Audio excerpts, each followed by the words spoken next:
चूरा चूरा पानी वाला डैम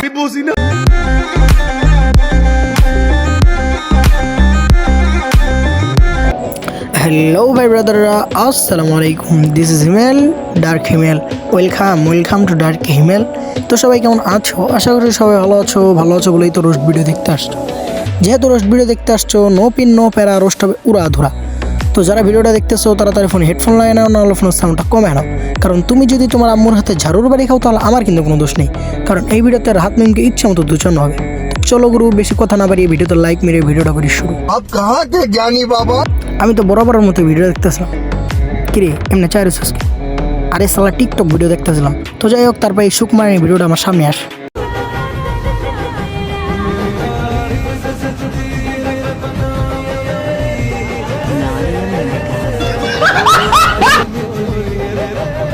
এবং এর কিছুক্ষণ পরে আবার এই ভিডিওটা আসলো।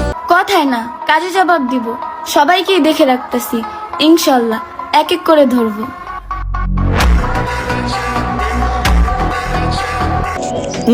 ল্যারের অ্যাটিটিউড। তো যাই হোক, আমি তারপরে ভাবলাম যে এই মেগি কি, এই মেগির ভিডিও বারবার আমার ফোনে আসতেছে কেন।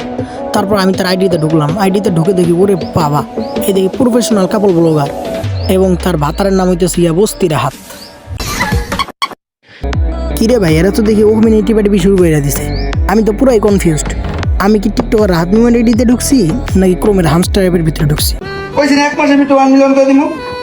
আমার উপরে টাচ নাই। হ্যাঁ কইছি না 1 মাসে আমি 1 মিলিয়ন করে দিব। হ্যাঁ কইছি না আমি মাই। তুই 1 মিলিয়ন ভিউ দিবি না বাল ছিড়বি, এটা তোর ব্যাপার। কিন্তু এরকম ওপেন পাবলিকের সামনে টিপাটিপি শুরু করছিস। চাইলে অভদ্র ভাষায় জবাবগুলো দিতে পারি, কিন্তু আমরা ভালো ফ্যামিলি। ঠিক, তোরাই তো ভালো ফ্যামিলি। কারণ ভালো ফ্যামিলির সন্তানরা ছাড়া তো কেউ এরকম কাপল ব্লগ করে না, বইয়ের বিভিন্ন জিনিস দেখায় টাকা ইনকাম করে না। শুধুমাত্র ভালো ফ্যামিলির ছেলেরা এরকম কাজ করে। যেমন কারণ হিসেবে আমি তোরই দেখাইলাম।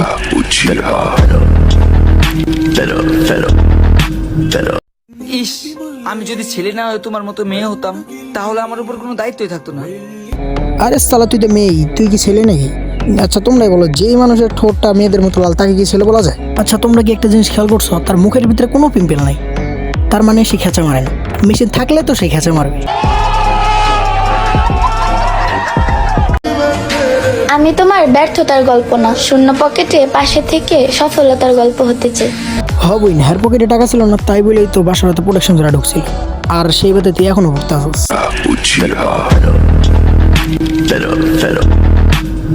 এই সমুদ্রের গভীরতা হার মানবে আমার বউয়ের গর্তের কাছে। তাদেরকে কি আর বলবো, যত দিন যেতেছে ততই কাপল ব্লগার বাড়তেছে। মানে এটা একটা মহামারী ভাইরাসের রূপ নিতেছে আর কি। তো আজকে এ পর্যন্ত। এই ভিডিওটা কেমন হয়েছে কমেন্টে জানাই দিতে ভুলবেন না। ভিডিওটা ভালো লাগলে একটা লাইক করে দিবেন। নেক্সট কাকে নিয়ে ভিডিও চান কমেন্টে জানাই দিবেন। সো খুদ হাফিজ।